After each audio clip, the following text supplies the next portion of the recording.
What's going on YouTube? Uberman here. I'd like to start this video out by saying Merry Christmas. It is Christmas 2017, and I decided today was a hell of a day to make a video regarding Uber's 180 Days of Change. As most of you probably saw, I did a 4-part series with Uber. This was a collaboration between Uber and myself. And I was thrilled, and still am, by the way, that they came to me and offered this exciting opportunity to me. Now, I'm not the only one, so it's not like I'm a special guy or something. As far as I know, there's one other person that did the same 4-part series on 180 Days of Change, and that is the Simple Driver. And before we get into too much of this, I want to say I've got a lot of respect for the Simple Driver. He is a brilliant businessman. Absolutely, 100%. I've got a lot of respect for the guy. So I don't want anybody thinking there's bad blood or any kind of drama. There's absolutely not. The Simple Driver had the opportunity to interview Rachel Holt, which is it's about as high up as you can go. Like below Rachel Holt, I believe, is Aaron Schildkraut. So that was a very exciting series for me to watch, as it was a very exciting series for me to film with Aaron Schildkraut. And I'll say, I really enjoyed the interview. I really enjoyed making the series. It was a lot of fun. And I got a lot of respect for Mr. Schildkraut as well, even though he's, I believe, January 1, he will no longer be with Uber. I'm going to try to cover as much as possible in as little time as possible. So instead of rambling on, I just want to get those things out of the way. So let's start with what that series was about.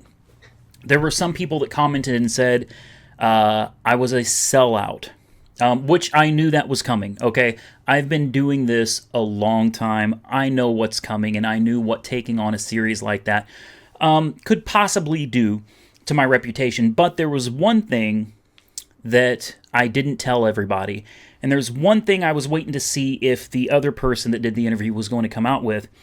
And it seems like I have a very unique idea, and I had this idea from the beginning.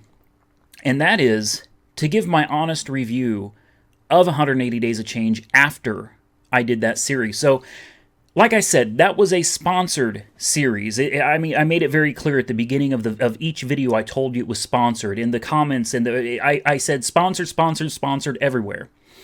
Now, I do understand maybe there's some people that don't understand exactly what a sponsored video is, but I'm going to say it like this. If a video is sponsored, it's going to reflect in favor of the company sponsoring the video. For example, Ford wouldn't pay somebody to do a review video and it be a negative review, right? That's just an example. So, as you can understand, it was sponsored by Uber. Now, what does that mean? What did that do for me? Well, let me tell you something. I can't get into the details of how much they paid me. But, and you know, I love being transparent with you guys. I really do. So, I'm going to break it down as best I am able to for you. All of my video was shot in 100 megabit 4K footage. That's a lot of data. Hours. I spent hours with Aaron Schildkraut. I think approximately 3 to 4 hours I spent with him. We talked about so much stuff off the record, things that you guys will never hear about. I've got video footage that you guys will never be able to see, which is a shame, but it's just the nature of the beast here. Aaron was a great guy. He opened my eyes to a lot of things behind the scenes, and you know, I understand a little bit more about what goes on at Uber than I did before. But just to give you an example, when I started editing the footage with my last computer, it was taking hours to get anywhere, and it was impossible to do.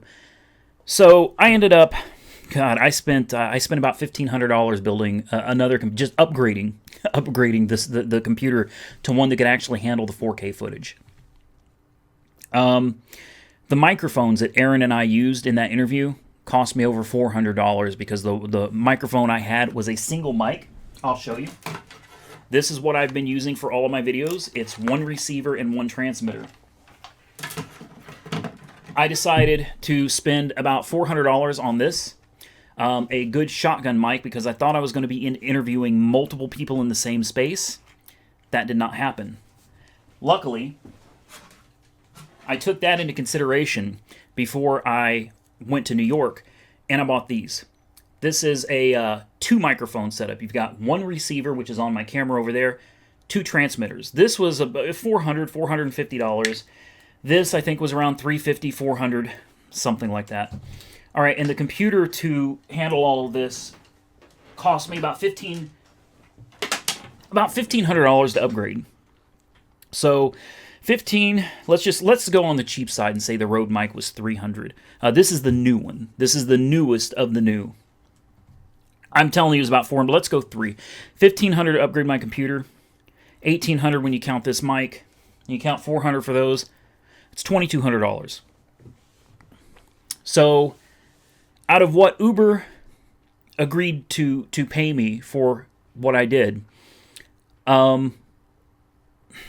see, I can't really tell. Here's what I'll tell you. By the time I was done buying everything, I am left with almost nothing. The expenses that I incurred getting the equipment together quite literally cost just about what I got paid. And I'm okay with that. I wanted you guys to know I didn't go into this interview looking to make money, to make a fortune. I knew that I wasn't going to, and that was fine. The reason I decided to do this interview is because I've never been that close to Uber before. I've never been on the inside, and that was exciting. Why was it exciting? It gave me a chance to talk to somebody that actually had some power, somebody that can actually make change. And I couldn't miss an opportunity like that. Now, of course, Uber, covered all of my expenses and things like that as far as, the trip is concerned. That was all covered by Uber, and going to New York was absolutely wonderful.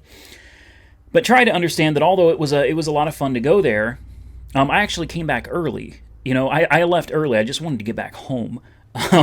So it was a great trip, but just try to understand that it's not all sunshine and rainbows, okay? It's not like I got taken on an extravagant trip and had all kinds of things thrown at me and money thrown at me.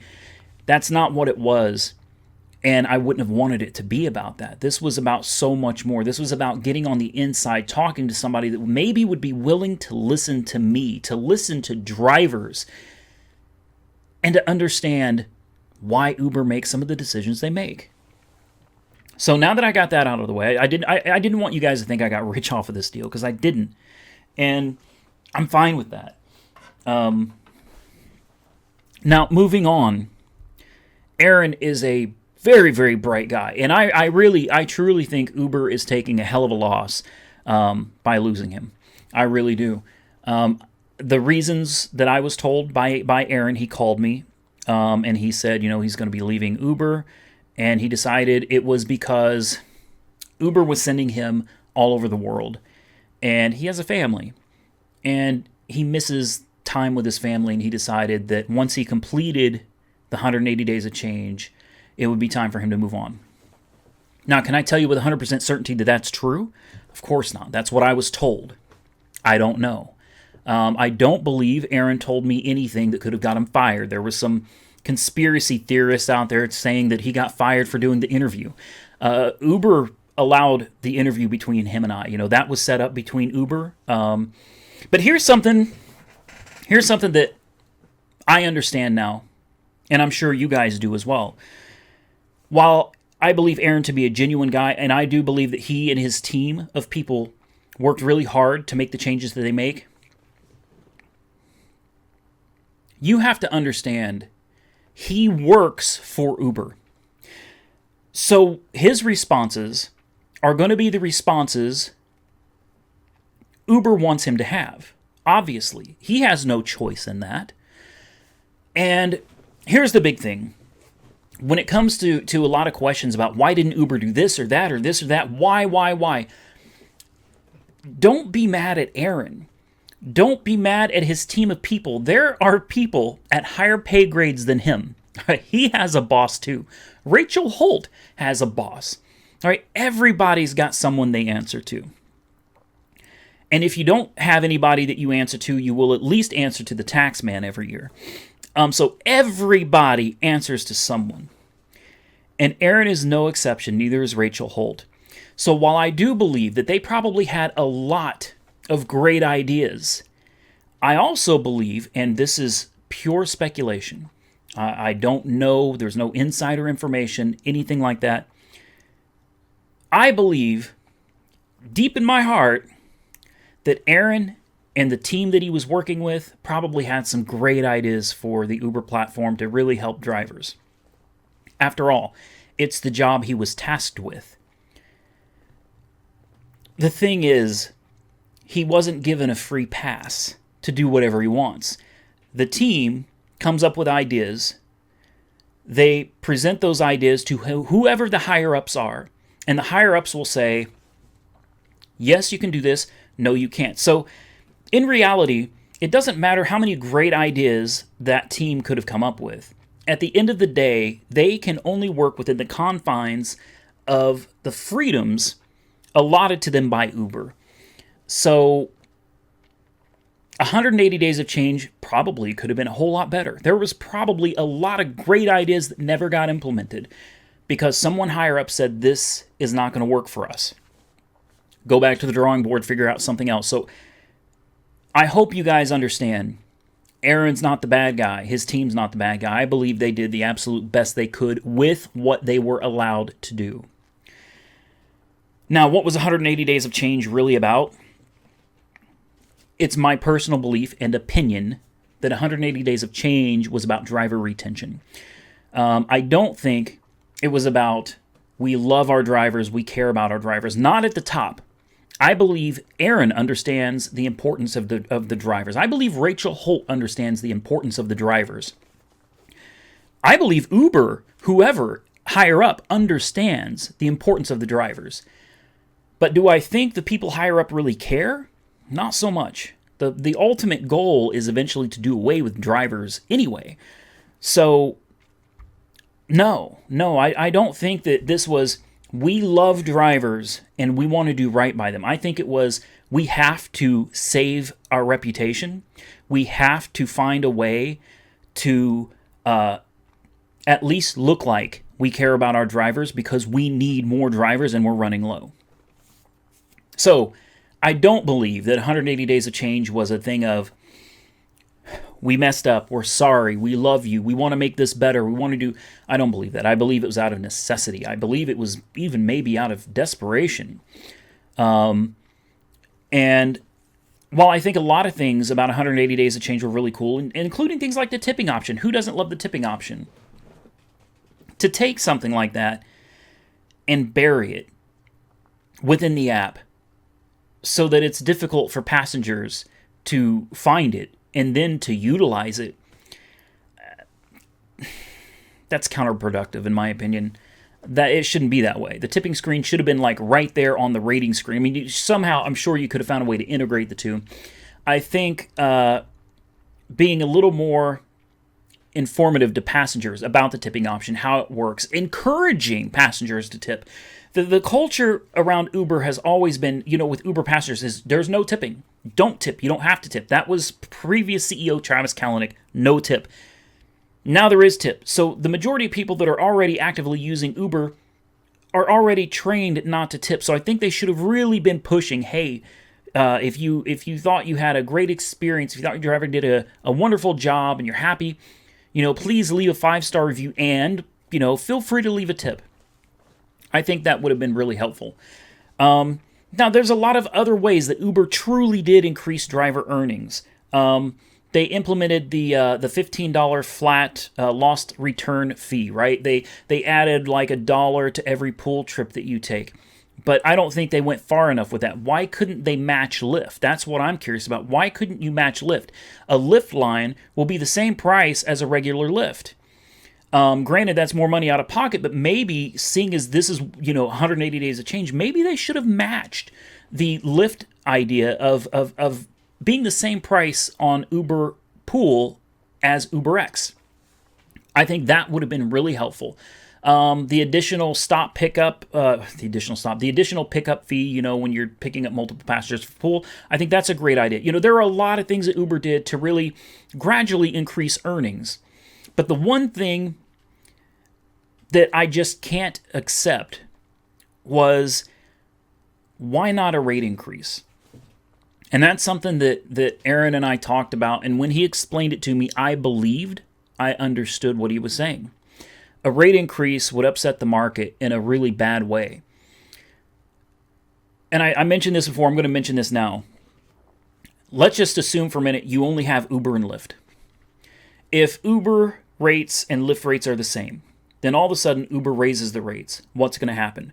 Drivers from Lyft, which is cheaper, are going to flood into Uber. Uber is going to lose all surge pricing. You're probably going to lose Quest bonuses and things of that nature because they're not going to need drivers anymore. So you're going to have a ton of drivers on Uber, but the passengers are not going to be happy with the higher rates. So they're going to be on Lyft. Well, you're not going to have enough drivers on Lyft to handle the influx of passengers. You see what I mean? You're going to have an influx of passengers from Uber to Lyft. You're going to have an influx of drivers from Lyft to Uber. This creates a problem. It creates an imbalance in the marketplace. So what happens? The way I understood it from Aaron was that it would create a huge market upset, and it would mean drivers make less money, and passengers are upset, drivers are upset. It wouldn't be good. But after I got home, I racked my brain just thinking about that conversation over and over and over. And it's my belief, my opinion, that the rates would have organically stabilized. I mean, Lyft probably would have raised the rates. It would have had to, right? They would have had to, because they wouldn't have drivers. So I believe that Lyft would have to raise the rates. But even if Lyft steadfastly refused to raise the rates, wouldn't that still create prime time, which would elevate the cost of a Lyft, right? You know, not enough drivers on Lyft, but that surge or prime time on Lyft would have to come up so that there were enough drivers to handle the passengers. So organically, even if Lyft did not say, flip the switch, let's increase the rates, prime time would have done it. Now that, again, I'm no expert on the inner workings of these things, but that's my personal belief. I believe that either Lyft would have raised the rates, or the surge or prime time on Lyft would have had to have come up to have met Uber's pricing. So I don't believe there would have been a market upset. I don't. I think the rates would have gone up. But here's the problem with that, and here's something that I also gave a lot of consideration to. By the way, Merry Christmas, because I'm kind of putting my neck on the chopping block here, because it's the right thing to do. I'm not here to go on interviews with Uber or Lyft. I'm here to do what I can do to make the driving experience better for my end, which is very little, but I do the best I can. And it's a privilege to listen to you, other drivers out there, and get to voice your concerns and your opinions to people. It is a privilege. It really is. I think that the truth behind the matter is not that it would create such a market upset that there would be so many problems, it could collapse the industry. No. What I think is if Uber raises the rates, they don't get their upfront pricing anymore. See, Uber is able to keep driver pay down. But yet upfront pricing, I have personally seen upfront pricing in many of my trips where a driver will share with me their screen. I can see that what I pay may be $70 or $80, but what the driver makes can sometimes be like $26 on a $70 ride. How is that possible? How can you tell me, Uber, I made Uber aware that I'm doing this video, and they never got back with me. So it is what it is. You know, maybe this creates tension or bad blood between us. I hope it doesn't. I hope Uber understands that I have a responsibility to my audience, not to Uber. If you want to make things better, if you want to work with me and come up with ideas, talk to me. The video series was supposed to create a dialogue between drivers and Uber. That's what I was told, and that's what I forwarded to you guys, but I didn't see one time, not one comment, and I encouraged Uber to comment in those videos and talk to drivers. Did you see any? Did you guys see Uber talking to drivers? Because I didn't. Maybe I missed it, but I didn't. See, Uber's upfront pricing was a direct rate increase on the passenger, but the driver never saw a penny of it. So how can you tell me that increasing the rates would create this huge upset and cause all of this trouble within the industry when you've already raised the rates? You raise the rates on the passengers, and the passengers are still paying. And the drivers don't get any of it, and they're still driving. And it's like you threw it in a driver's face. Hey, we're going to show you right here on your phone how little you're getting paid. Drivers send me screenshots all the time showing how is Uber taking 50 to 60%. How are they doing it? Because you allow them to do it. That's how they're doing it. Uber could have raised the rates and they could have shared the wealth with the drivers. They chose not to. Passengers, hell, Uber even increased the booking fee. That's 50 cents per trip now that they get to put right in their pocket that drivers don't see anything of. The same thing with upfront pricing. Uber did raise the rates. They did. But drivers won't see a dime of it. Now, on the flip side, Uber has to make money, right? If they don't make money, they go out of business. There's no Uber, then there's no drivers. You know, that could be a huge problem too. But there's got to be a better way to do this. You got to find a better way to do this. Drivers can't get paid 65 cents a mile, man. Why do you think I don't drive anymore? You don't think I want to? I loved driving. And I try to convince myself all the time to get in that damn car of mine and just go drive. And I can't justify it. I can't justify going out and driving unappreciative passengers around for 65 cents a mile. And there's drivers, probably you, that are watching this right now. Your livelihood depends on this. It's not right. It's not okay. I know Uber's got to make money, but God damn it, the driver's got to make money too. There are families out here, and I hope Uber cares, but I don't know. I wish there was. I wish instead of a script, and I want to clear that up about the interview series too. A lot of people are like, well, that sounded scripted. Of course it was scripted. Are you kidding me? It's a sponsored video. Now, with that being said, don't you think I had a lot of questions for Uber? I had pages of questions that I wanted to answer for drivers. But the fact is, that video series wasn't about anything other than 180 days of change. That's why you didn't see a lot of questions that you wanted answered on there. Go look at the Simple Driver. I'll tell you what, take the time, watch my 4 videos, and then go to the Simple Driver, watch his 4 videos. They're almost identical. The questions are almost identical. How do you think that is? How do you think he was in Washington, D.C.? I was in New York, yet the same questions got asked and almost identical answers were given. That's not to say that Uber didn't do a good thing with 180 days change. They did incorporate a lot of things that definitely do 100% increase driver earnings. But in my opinion, more needs to be done. Now, Aaron told me Uber understands that, and in 2018, we're going to see some new things, some features, some improvements, some other things. I hope that's true. I'm really excited, but as far as a rate increase, it's my personal opinion that it's not going to happen. And that's very disappointing to me, because that is probably the biggest thing Uber could have done to really save face. And you know, as I'm finishing up my 180 Days of Change series, all this bad publicity comes out. You know, driver accounts hacked, license numbers stolen, and Uber paid to cover it up. I'm like in the middle of finishing this big series, the biggest interview I've ever done on this channel. And Uber decides, hey, we're going to tell the world now that, by the way, oops, we paid off some people that hacked all your accounts. And then, right after that, Aaron Schildkraut leaving Uber. And my head is just sitting there spinning. I'm just like, you've got to be kidding me. You know, I'll tell you guys something. Oh my God, I can't tell you.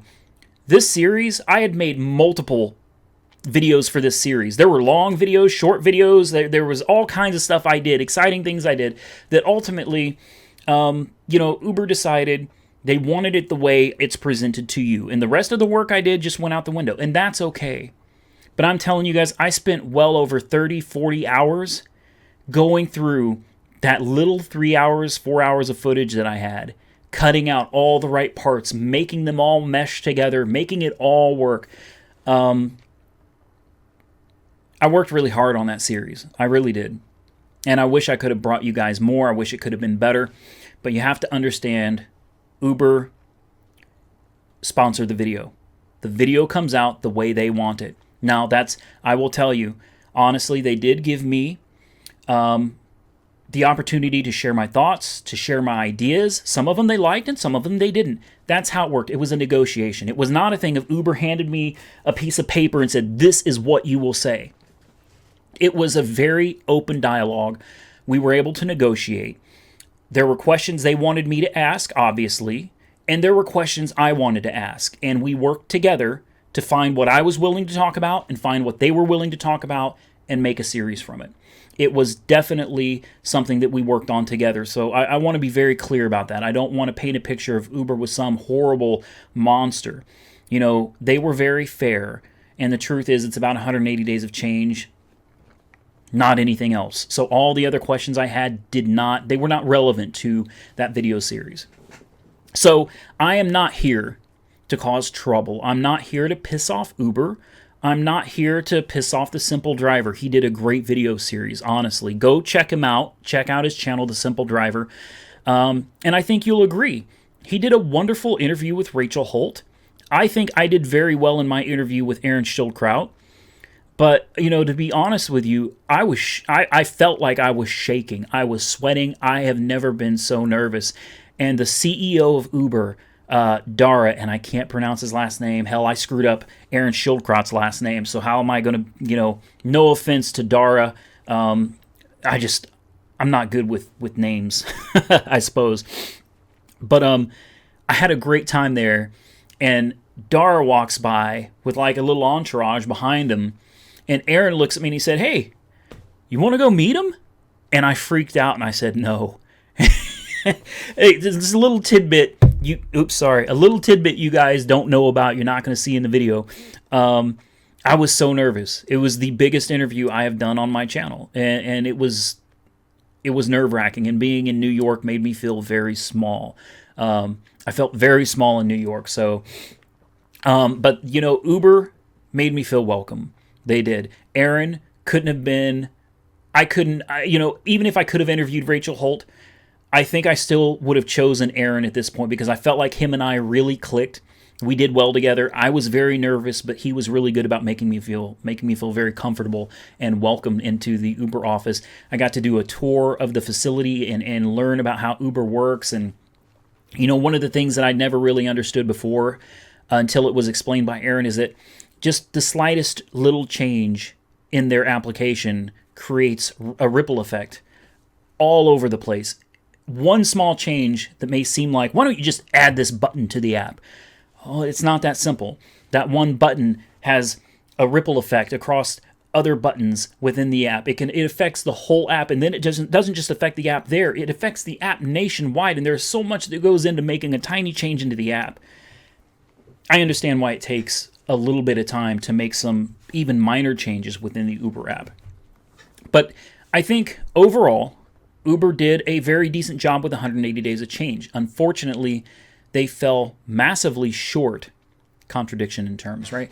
They fell massively short by not increasing the rates for drivers, but increasing the rates for themselves. And sadly, it seems like a lot of drivers either don't realize it or they just don't care. That's the truth about Uber's 180 days of change. That is my personal opinion. That is me being 100% real with you like I always have. So, it really, I don't want to say it pisses me off. I tend to take a lot of stuff that comes through YouTube with a grain of salt because otherwise it would run my life, And I got better things to do than let people bug me on YouTube. But I would hate to think that any of you question my reputation because, as you can see, I'm not rich. Nobody's paid me enough money to go move on up to the east side. All right. I'm not rich, probably never will be. That's fine. I feel like I have an important role. I have a purpose with this channel between drivers, and hopefully I can do some work with more rideshare companies in the future. Hopefully there's something I could do to work with Uber. I want to make things better. I understand places like Uber and Lyft have to make a profit. I also understand drivers have to make a living, and I also understand that the end game is to eliminate drivers and replace them with autonomous vehicles. So it's really complicated to be in the position I'm in. I want to help, but I don't really know if there's much of anything I can do other than just make videos and share my side of the story, in my opinion. Well, I know this video is a little long. I'm not going to apologize for it, because while it may be long for you to watch it, it's even longer for me to make it, then edit it, then upload it. And it is Christmas, and I'm literally taking time out of my Christmas to bring you a video that, quite honestly, Uber probably won't like. But I hope, I know Uber's going to watch it because they know this video is coming. I hope whoever watches this understands that this video wasn't made with malice. I have no hard feelings toward you at all. I appreciate the opportunity you gave me to do the video series. I do. But I have an obligation. And my obligation is to be real, to be upfront and transparent with the people that watch my channel. So would I love to do work with you guys in the future? Absolutely. I absolutely would. I would love to talk. I would love to see you guys jump in the comments. Some of you people from Uber, jump in the comments. Talk to us. I think you would find that drivers may be really pissed off right now, but it's because you don't talk to us. You leave us in the dark, and you literally tell us how it's going to be. And basically, we can either like it and drive, or we can not like it and shut up and drive. That's how it feels, you know? So I hope you can respect this video. I hope I didn't offend anybody. I'm not trying to offend anybody or cause any problems. I have a conscience, and I got to be real with people. This channel gives me the ability to do what I do. This channel gives me the ability to live the way that I live. And I respect all of the drivers and all of my viewers, all of my subscribers, too much to do a video that's all positive without coming back and saying, all right, now that that's over, let's talk about what's real here. Let's talk about how I really feel, because I'm sure a lot of drivers feel the same way I do. Comment below. Merry Christmas. As always, like, I already said comment, subscribe. Stay safe out there, and Uber on.